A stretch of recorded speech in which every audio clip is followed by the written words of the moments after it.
This is the X-Zone Broadcast Network, broadcasting worldwide on broadcast affiliates and satellite program providers, including CNN Broadcast Network, Sirius Satellite Network, Star Media, Good News Radio Network, Angel Broadcast Network, Wiki Broadcast Network, and WPBN TV. For more information on the X-Zone Broadcast Network, visit us at www.xzbn.net.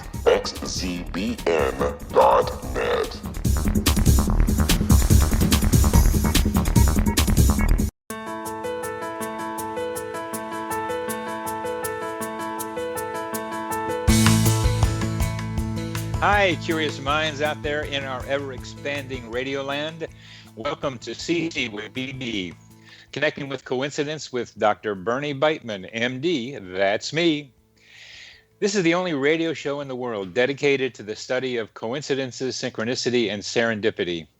We are coming to you through the X-Zone Broadcast Network located in Hamilton, Ontario, Canada, and broadcasting all over the world. I'm a psychiatrist. I am building on the work of psychiatrist Carl Jung, who brought to us the term synchronicity and developed a strong theoretical background for his ideas. I am building on Jung's theoretical work, trying to make coincidences, synchronicity more practical. The phrase connecting with coincidence is my coincidence brand. It is the name of my book, my Psychology Today blog, my website, and my social media sites. Be sure to visit my YouTube channel too. You might even find Dr. Coincidence there. To find any and all of them, please put Connecting with Coincidence in your search engine. You know, people vary in their coincidence sensitivities. Would you like to know how sensitive you are? Take the Weird Coincidence survey on my website. You'll find out. Coincidences can help with the practical, emotional, and spiritual in your life. They let us know we have abilities like telepathy, clairvoyance, precognition, and human GPS. Human GPS is our ability to get to places we need to go without consciously intending to go there. But we get there, and we need to be there, and we know it after we've been there. Coincidences point us towards other intelligences that may be influencing our lives, and sometimes they trick us. So it's a good idea to talk over coincidences with some of your friends or others who know something about the ideas. Synchronicities offer a path towards spiritual development. Unlike meditation, which is primarily self-involved, synchronicities show us how connected each of us is to our surroundings. Our minds function in our mental atmosphere, the psychosphere. Just as we breathe in oxygen and breathe out carbon dioxide, we also inspire energy information and send out energy information. The scaffolding of the psychosphere is being strengthened by the rapid development of the internet. This scaffolding provides support for our psi abilities. Our guest today is Cynthia Cavalli. And I am asking Dr. Cavalli to comment on a coincidence of mine, one involving my attempts to get some of my stories in my book, Connecting with Coincidences, into songs. I wanted to have songs because it'd be a different way of approaching the stories themselves. So I'd found someone to convert some of the stories from my book into songs, to make melodies and lyrics with them. And that guy was an Italian voice expert named Francesco Ronchetti. But we needed a sound engineer to convert the 5 acoustic guitar plus voice songs into radio-ready tunes. Radio-ready. Mark Graham looked like our man. He had a great sound studio, looked like a good guy, and we could work with him. So there I was in Charlottesville, Virginia, looking for somebody to do my songs.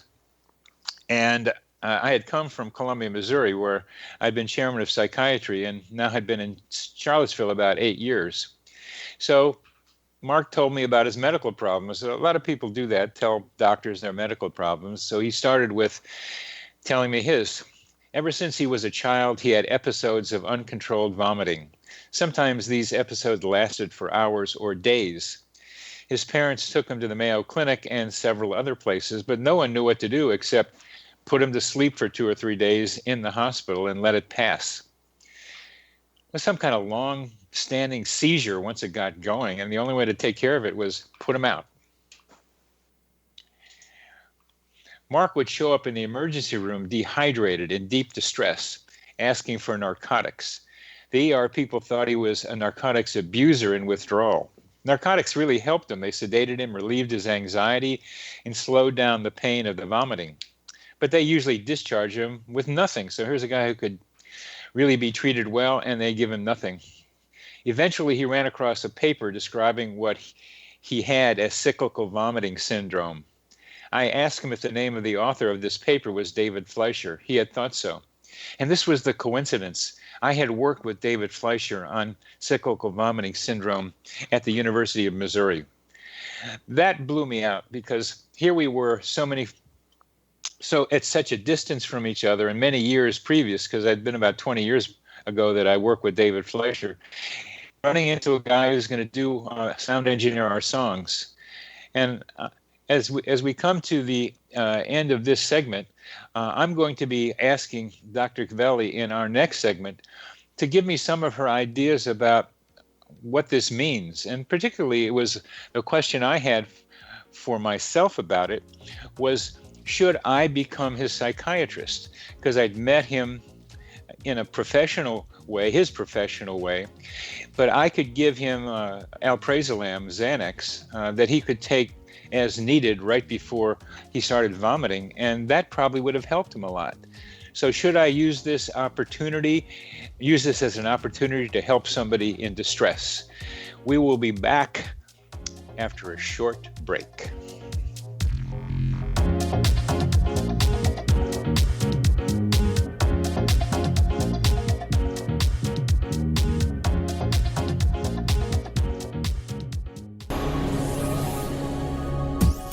This is the X-Zone Broadcast Network, broadcasting worldwide on broadcast affiliates and satellite program providers, including CNN Broadcast Network, Sirius Satellite Network, Star Media, Good News Radio Network, Angel Broadcast Network, Wiki Broadcast Network, and WPBN TV. For more information on the X-Zone Broadcast Network, visit us at www.xzbn.net.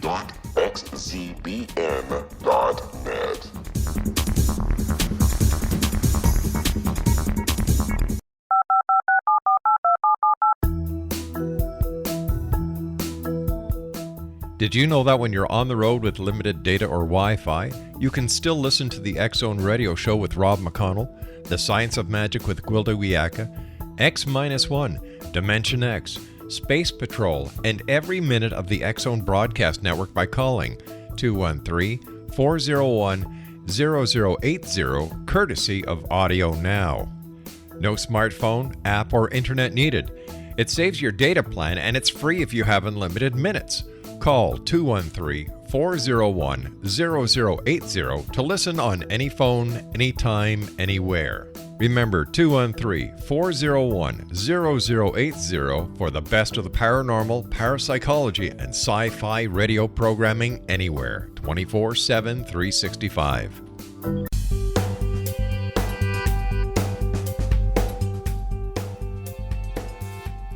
Oh, welcome back to CC with BB, connecting with coincidence with Dr. Bernie Beitman, MD. That's me. And our guest today is Dr. Cynthia Cavalli, who is a transformational coach who teaches people how to dialogue with dreams, synchronicities, and symbols in order to find and align with their inner calling. Dr. Cavalli was born in India and educated in the United States.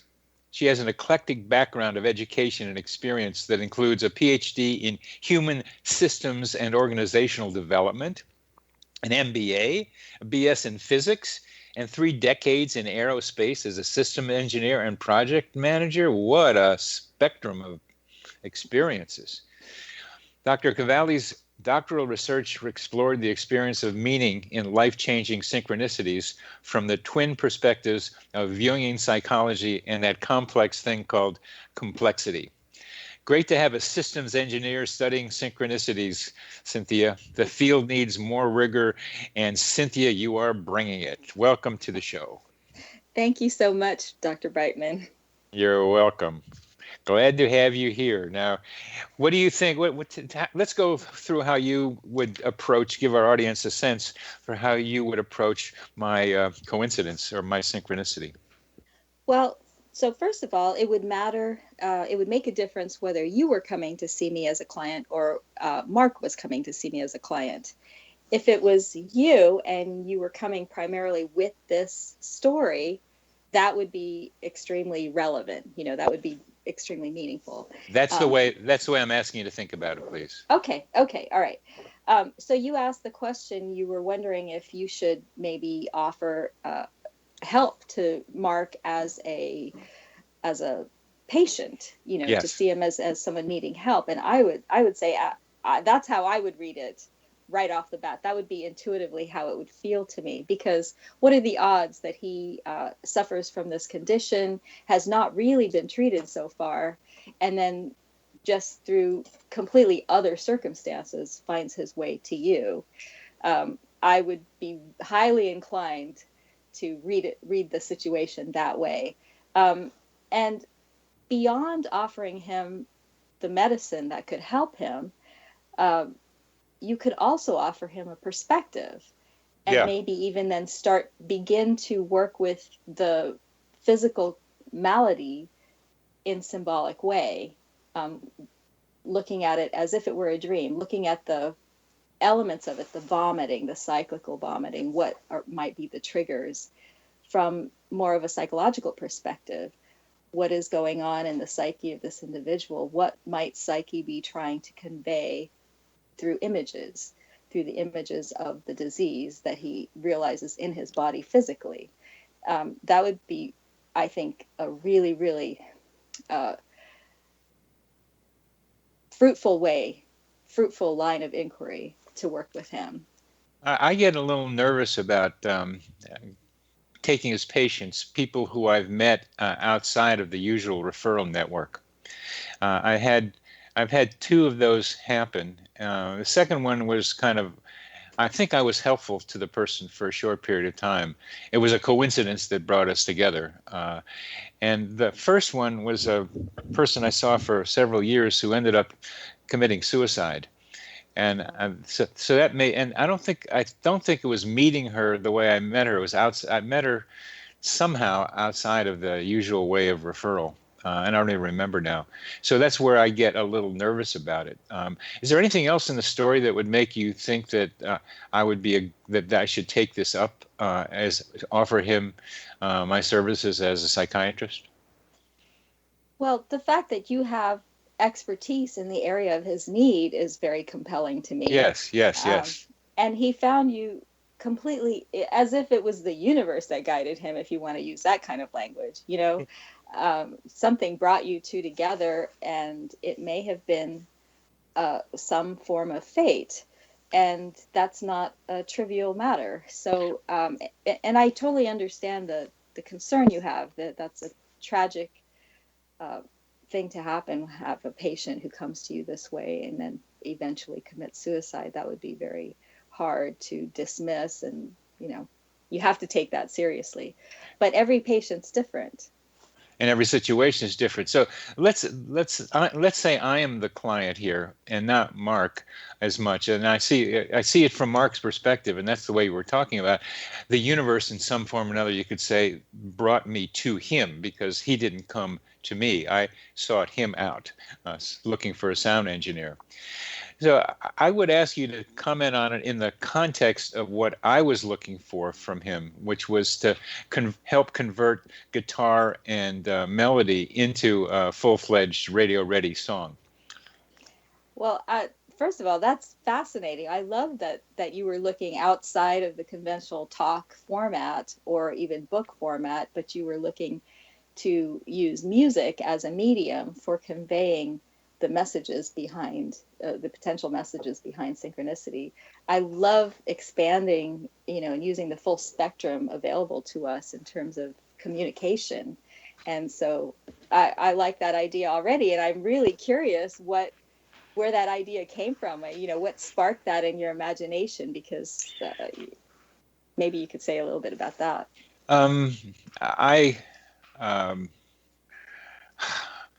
I've made up primitive songs in the past. I've always wanted to be a rock and roll star. I, I like singing in the woods. I know music better than I realized. I love to dance, and I dance twice a week usually, or at least once. So music is in me more than I really had thought. But the idea came on the clouds of a an of inhaling some marijuana. It was a marijuana image that helped put this into a possibility for me. It became a very clear idea to do, and one that I felt compelled to do, and found somebody I thought was going to be able to sing to do it. So those are the variables that came together for me. I like the idea of doing a different medium. And I like the idea of having a bunch of different people singing the song. I've had this image of a rock and roll band with 4 women singers, and each one having solos, as well as singing together. Wow, that's wonderful. Well, so I don't know that I can solve it in the short time that we have, but these are the kinds of questions that I would ask, and then through our dialogue. I mean, one thing that I do is have people. You can do active imaginations. You can you can go forward, make a decision, and then see what dreams come out of that. Why don't you describe active imagination, because that's a Jungian term, and it's a really cool thing. Okay, so active imagination is a kind of an inner dialogue that you can undertake with characters that appear in your dreams or even fantasies. And so say you have a dream about a stranger coming to your house and offering a very cryptic message that you don't understand. If the dream has significant emotional punch for you, that you can't get it out of your head, you're really curious what the stranger's message was, for example, and you just can't think of any way to find out what the message is. There are a couple of things you can do. When you go back to sleep, you can, as you're falling asleep, you can ask for more information about that dream and what the message was. You can also separately find yourself in a quiet place and where you're protected and kind of a safe place, and open a dialogue with that dream character. So you get into kind of a meditational state of mind, of quiet, present attention, and you speak to the dream character as if it was a person that had come to your house, and you can ask them questions, and you allow your imagination to unfold and relax, and then play with that dialogue a little bit. And at first people feel like they're making it up, and it's okay, because it might be that you are making it up at first, but it doesn't matter, because there are parts to us that we don't have control over that will begin to respond. And you'll be surprised at how the dialogue takes off, and sometimes with very interesting results. Sometimes that's a way to get information and insight. Good. And you reminded me that I started over the last week or so starting to have visions, probably after I wake up or in this in-between state, of what seem to be entities or faces, beings that don't seem to be products of my own mind.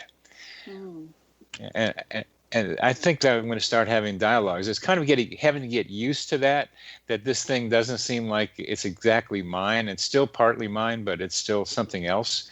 I'm getting this experience of something different that I think I'll take your advice about and get at some dialogues with. Wonderful.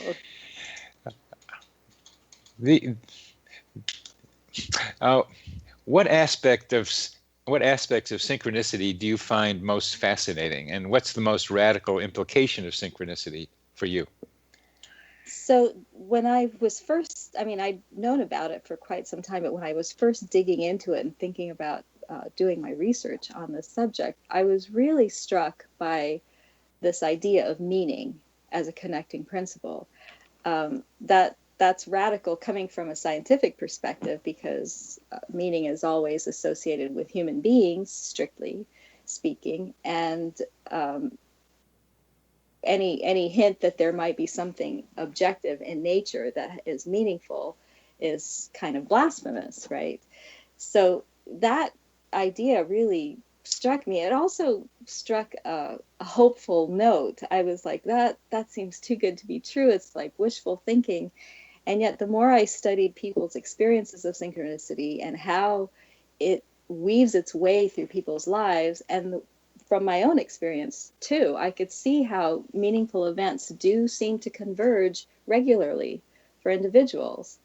And ultimately, I came to believe that that is a function of fate, that there is something such as fate for each individual. And Jung called it, he referred to it as final causes.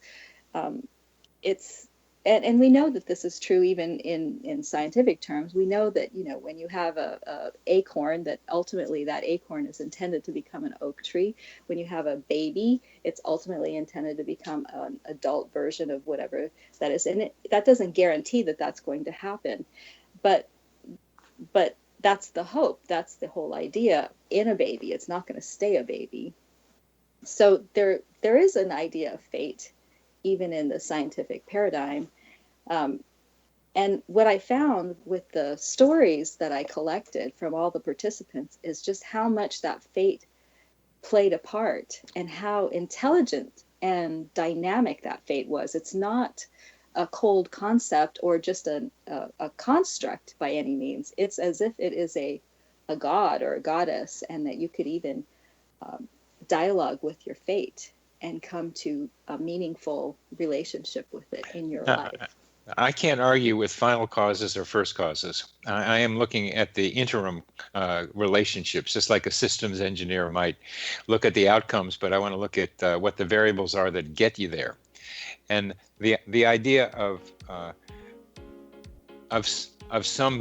something guiding, an intelligence guiding, is what I want to be able to have us talk about, because I think there are smaller intelligences running around in what I call the psychosphere that we can have dialogues with. And I'll be looking forward to seeing what you think about this in our next segment, and we will be back after a short break.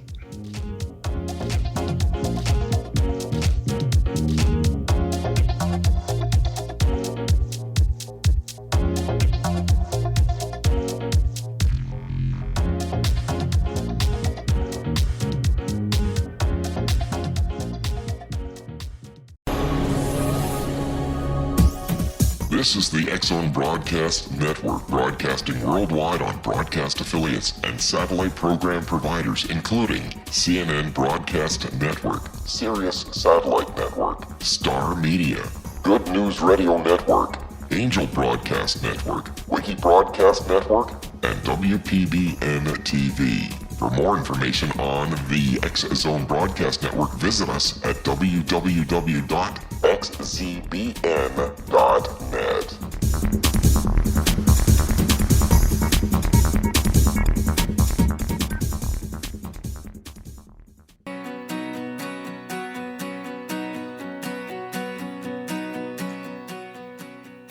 Welcome back to CC with BB. Our guest today is Dr. Cynthia Cavalli, and we are really getting into it. We're getting into fate and meaning and synchronicity. And toward the end of our last segment, Cynthia gave me the idea that maybe we can talk to fate, which isn't usually the way people think about fate. Fate is like locked in, determined. And I saw some looseness around the edges on what you were saying. Right. Well, I think that, it became, at least it struck me as something that could be done, that you could dialogue with your fate, that fate could be a guide, that maybe fate isn't as predetermined as we're led to believe. And so that's one thing that I use. That's one way that I use synchronicity. So when people come to me, they bring, usually they bring more than one synchronicity. They have quite a few that they remember. And when they tell that story, you begin to see a pattern of how maybe their life was shaped, how they were moved in a certain direction.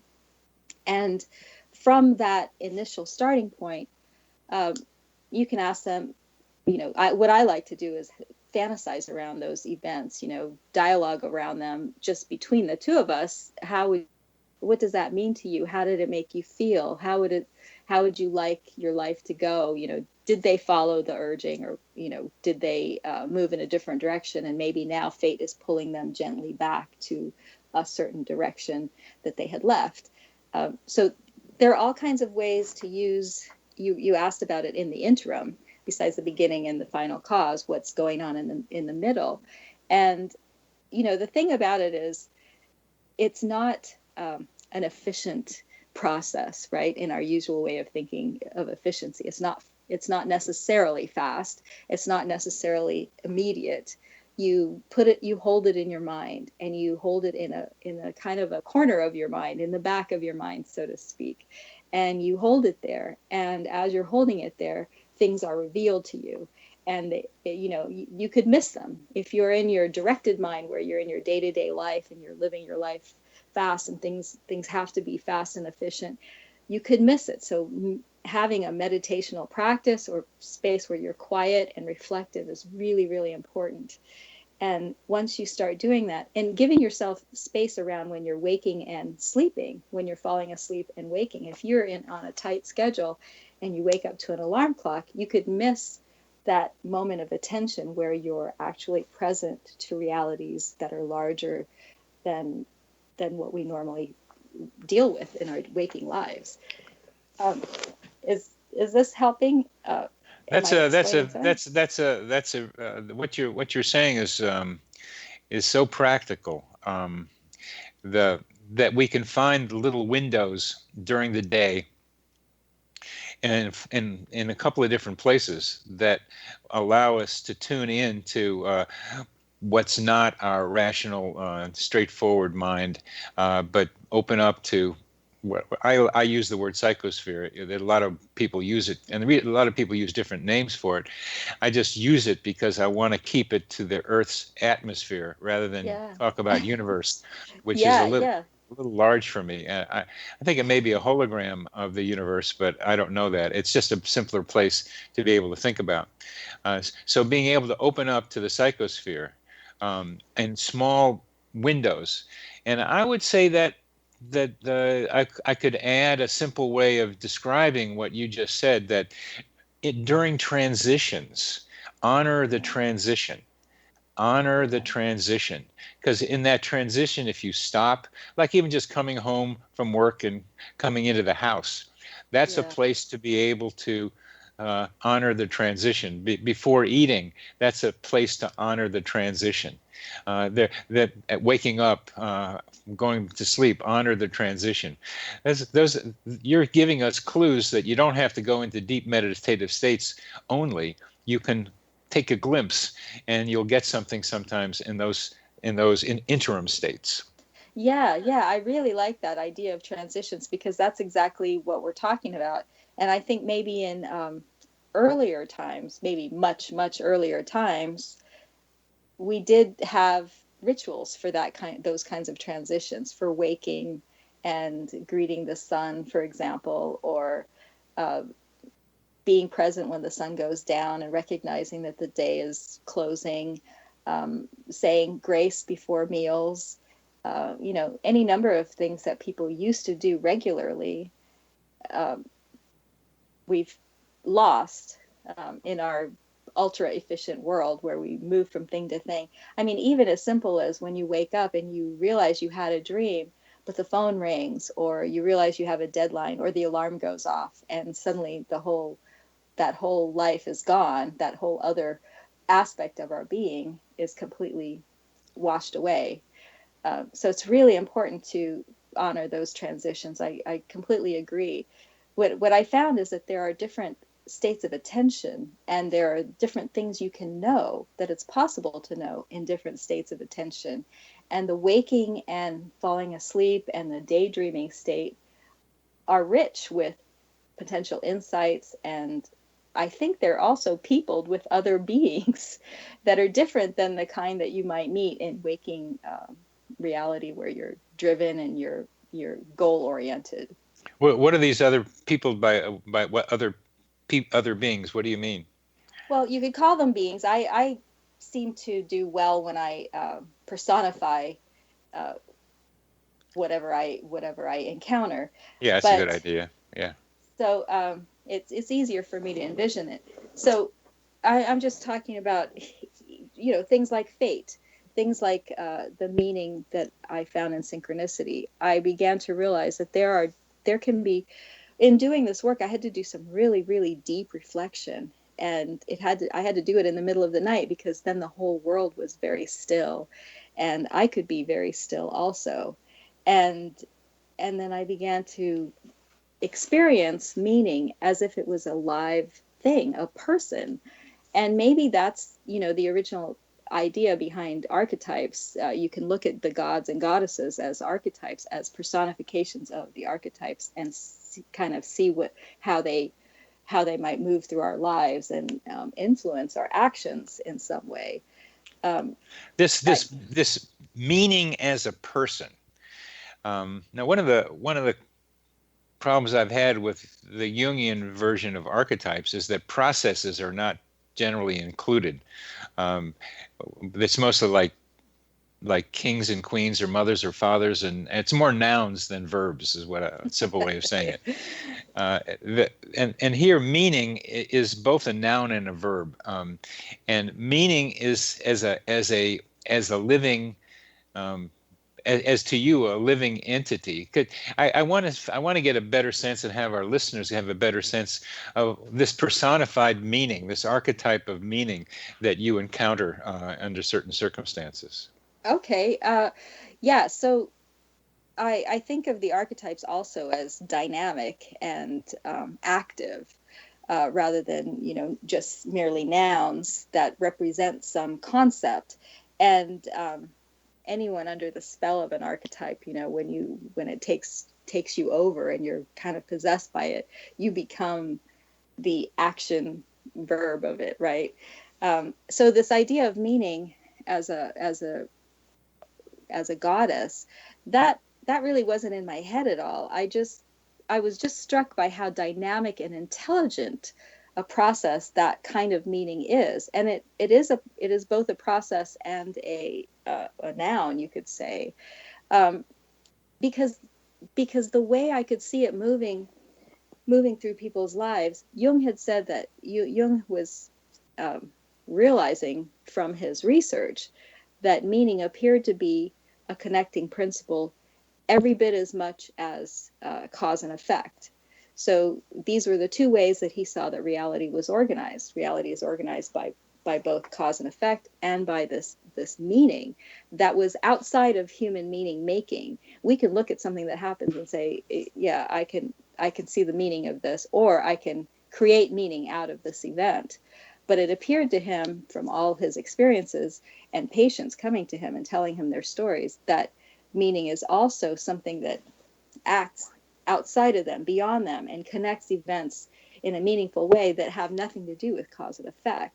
So as I was studying that, and looking at the participants who came forward for my research, you could see the hand of meaning moving through, not just randomly, but very meaningfully, very deliberately, as if you could say deliberately. And when I was Could you give us an example of that? I mean, I have the diagram now of meaning guiding or moving through a person's life, and leading to major life-changing events, which is what you have studied. What could you give us? I know it's hard to talk about. There's a lot in one person's life, but could you give us a sense of what you mean by meaning running through a person's life? Sure. So I'm trying to think which one should I give an example of, but I had one of my participants, whom I called Ronnie, and she had a baby boy who was stillborn, and it was a devastating experience. And then the next baby that she became pregnant a year later, and as soon with that pregnancy, there were all these signs that came about what the baby should be named. And that's one way to look at. I mean, that's one way I can illustrate this. So the baby's name came to her as Shiv, and the god Shivananda, and the the way that babies' names are chosen, you wait until the baby is born, and then you look astrologically at the birth date, and then you pick the name. But she, in her grief over her previous baby's loss, and I don't know, maybe dreams and imagination, she felt very strongly, long before the baby was born, that the baby should be named Shiv. And so she said, to her husband, I'd really like to name the baby Shiv. And he said, sure, that's fine, we can do that. And then everything seemed to, all her dreams, all the encounters that she had, very quickly, this pregnancy also took a dark turn. And she was in the hospital for a long time, and it looked like they were going to lose this baby too. But random people would show up. I mean, she was in, I think, Boston, somewhere in Massachusetts, and people with the name Shiv would show up out of the blue. Not necessarily Indian people. She would be in a parking lot, and there would be license plates on a car with the name Shiv on it. It just, kind of affirming that she was on the right track with Shiv, supporting Shiv. And after the baby was born very prematurely, and it was a devastating experience, they weren't sure if the baby was going to make it. And in the elevator on her way back to her room, she was not with her baby.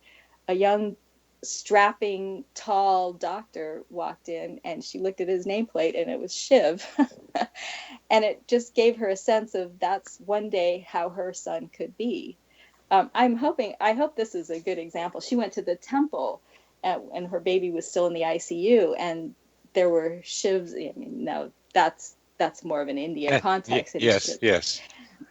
We're coming to the end of this, and I'm just delighted you bring up the name Shiv, because a very good friend of mine, a new friend of mine, has recently changed her name to Shiva. Wonderful. Shiva, yes. So we'll be back after a short break.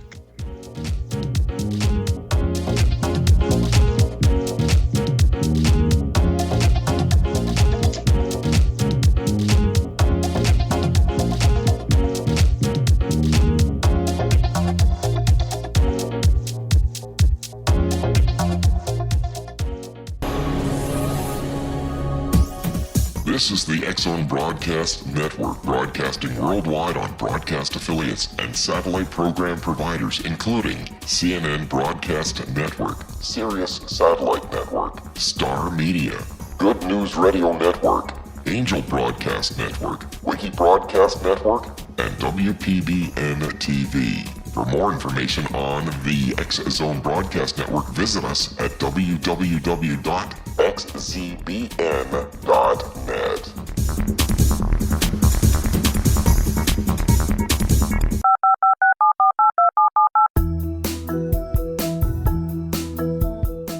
Did you know that when you're on the road with limited data or Wi-Fi, you can still listen to the X-Zone Radio Show with Rob McConnell, The Science of Magic with Gwilda Wiyaka, X-1, Dimension X, Space Patrol, and every minute of the X-Zone Broadcast Network by calling 213-401-0080, courtesy of Audio Now.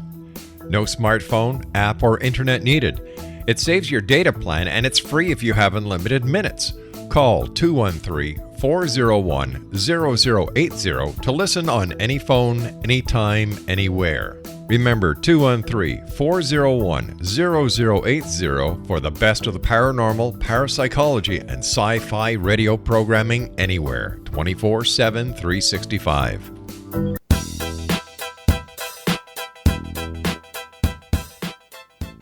Oh, welcome back to CC with BB, Connecting with Coincidence with Dr. Bernie Beitman, MD. That's me. And we have a great guest on our show, Cynthia Cavalli, and we is talking about meaning, and we is talking heavy about meaning. Now, The Meaning of Meaning is a book that came out in the early 1920s. It's still being published, and it was the title that drew me mostly to it, because there's so many different meanings of meaning. In looking at coincidences, there are two primary levels of meaning. One is explanation. What is it? How do I explain it? What's the meaning of this? And the other is, what's the meaning to me? So it's a personal meaning and an explanation meaning that tend to be the two primary, but there are several others. We are here talking about a coincidence, a synchronicity that involved a series of the name involving the name Shiv, or Shiva, as I have come to call it the name, and that seriality in Kammerer's terminology, or a super synchronicity in the terminology of Gary Schwartz, who has written a book called Super Synchronicity, and it includes stories like yours, where there are lots of repetitions of the same thing. Now, Gary uses these super synchronicities as evidence that there's some other intelligence guiding us. And I think that's what you're saying also. Yeah, I would agree. And I'm sorry, I haven't read Gary's book. I had heard about it, but I haven't read it yet. So I'd be curious to see how he describes who is guiding it. But in my work, my own work, I became really convinced that there was something like fate, that there was something like destiny. I distinguish those the way I like the way James Hollis did. I'm not sure that he originated this distinction, but fate is something that maybe things like skin color or eye color that you're born with, and destiny is where you're. So that was a clarification that was helpful to me and that I use in my work. But I think you can dialogue with both destiny and fate. You're really dialoguing with the psyche. And that was, as a scientist, I was really interested in this intersection between what the inner world of my experience and the outer world of my observation. Where do those connect? If you study science alone, you really aren't going to get that answer because of the inherent limitations of the scientific methodology. But when you start to realize, okay, now we need some approaches that are scientific in their rigor, then to explore inner life, you have to release some of those objective measurable holds a little bit, and then find other ways of looking at it. And phenomenology is one really wonderful way. There are a lot of qualitative research methods that you can use alone or in conjunction with scientific methods to come to some of these. And you have to use your imagination. You have to use your feelings. Feelings play such a big role in how you work with synchronicity. If you are using it purely in a thinking way, you're going to miss the point, because it involves your whole being, and how it feels to you is a big indicator of where the passion is and where the meaning lies. Very good, very good. And you remind me of a patient of mine who's about 23, and he wants to keep his biological training and his painting, his artistic capacity separate. and I hey, you're not being true to yourself, at least. I mean, you can put them together, but he wanted to keep them separate, and I think it was causing him a lot of distress, because he needs to welcome both of them into his psyche. And I think I made a little bit of inroads in getting him to do that. And you're trying to say that to scientists also, is to be able to recognize how much feeling, and I'll call what you're talking about in great part intuition. If there's a feeling, but learning to be able to have a sense for what our intuition is telling us through feeling and other ways is a real thing to accomplish for people. And good scientists probably do that more than the guys who are just doing repetition of somebody else's study. Yeah. Once you start working with meaning in this way, once you start to realize that it might be, all you have to do is say maybe it's like this. Let me my mind as a possibility and see what happens. Life really opens up. The world opens up to you, and you begin to see things in a different way.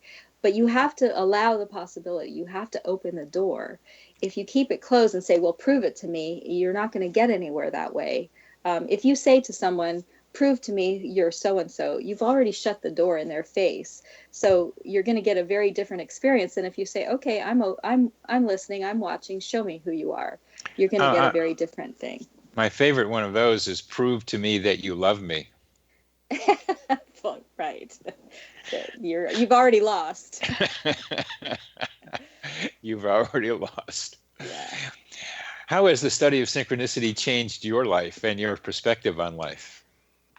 Well, I was raised religiously, and I believed, I was taught to believe in God. Of course, as I began studying science, and um, then the way that I believed changed considerably, and then it led to a lot of conundrums. Right? I didn't understand how you could have a God and then have all these other things. Yeah. But Yeah. through this study of synchronicity, through what the study of synchronicity revealed about the way the world works, and actually the way the study of complexity science too, revealed how nature is so much deeper and so much more intelligent, and we're part of nature. And what role do we play?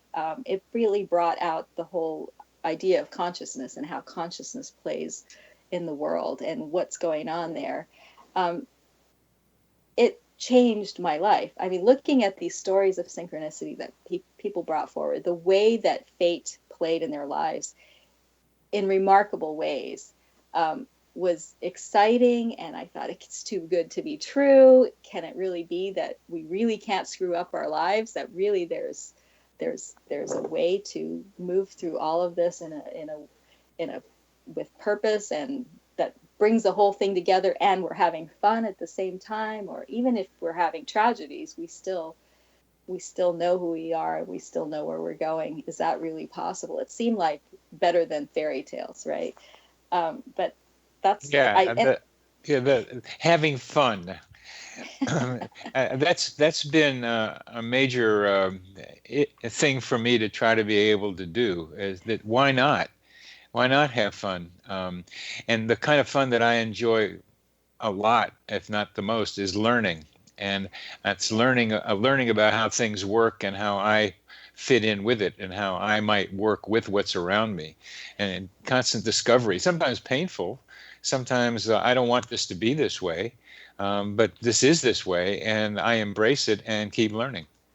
Exactly. That's exactly. And, I'm no master at this. I still worry about my life and go, oh, woe is me. Where's this going? What's going to happen to me? I still worry just like everybody else.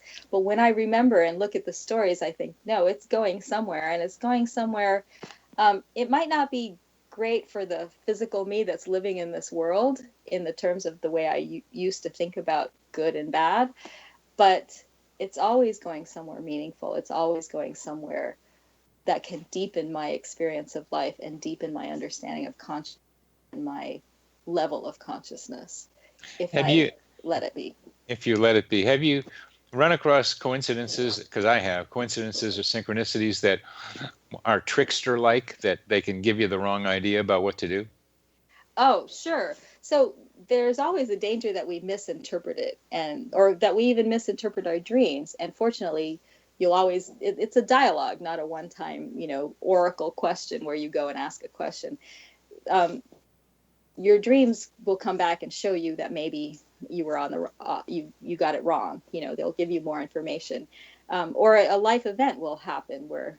So I'm trying to think of an example. I tend to focus on the ones that are affirming, right? But people all the time will have relationship synchronicities where they're drawn to a particular person, and life kind of pits them together through odd coincidences. And people think, oh, this must be my soulmate. And that could be very wrong. It might not be your soulmate. It might be someone that you need to work something through with before you move on to your soulmate. But if you get stuck in thinking, oh, the universe brought us together, we're meant to be together as romantic partners forever. I mean, the universe can or the psychosphere could bring you together, bring people or events together for many, many reasons, only one of which might be that it's your soulmate. I blogged for Psychology Today, and I blogged on just this on this subject, and it was the second most popular blog post I've done. It got about 50,000 hits. Because it's an important question about is this meant to be? One of the songs, right. One of the songs that in our album is like all those coincidences, and it's a story about a woman who sees all these coincidences and thinks it's meant to be. It's a classic what you just described, and I don't think I'm trying to get that better known. We know it, but it's out there. It's a thing. You got to be careful about it misinterpreting. Right, right. Fortunately, life will correct you if you got it wrong and you're open, because we're quick to say, "Wow, I found the one," and this is the one for all time. Yeah. But it may not be. Yeah. Is it meant to be? Yes, and we're meant to be ending in a few seconds. So Okay. we're coming to the end of a lovely, clarifying conversation, Dr. Cavalli, Cynthia. It's been a pleasure having you on the show. Thank you so much for having me. You're very welcome.